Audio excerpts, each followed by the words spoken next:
Hello, I'm going to do a brief introduction about our COVID study.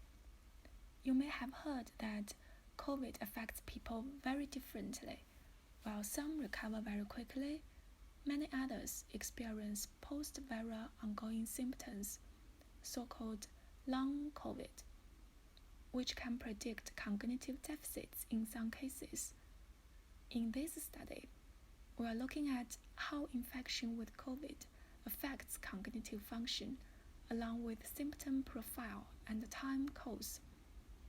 The study is taking a mixed cross-sectional and longitudinal design in the form of online survey and testing. We recruited both people who have and have not been infected. As you can see in the flow chart, after demographics, if participants had COVID more than 3 weeks, they'll report symptoms and go to a reduced baseline of cognitive tests. If they're within 3 weeks of infection, they'll be followed up in 2 weeks and do the same process.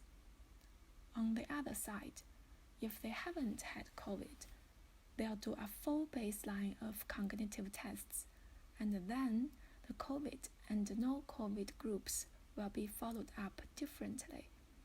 We used 7 cognitive tests. Due to time limit, I'll focus on 2 of them. First is Wordlist Recognition task.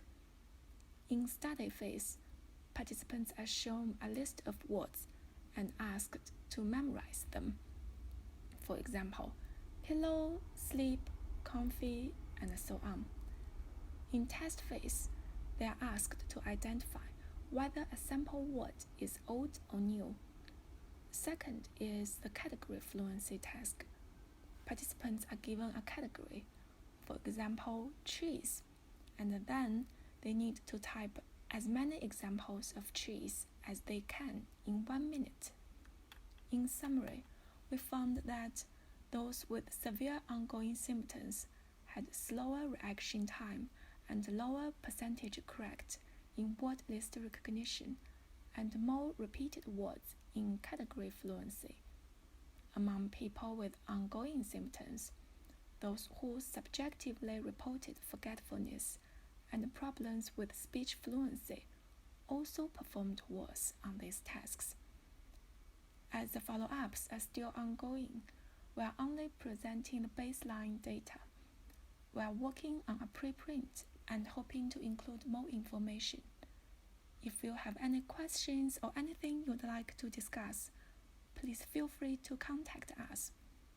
Thank you for your attention.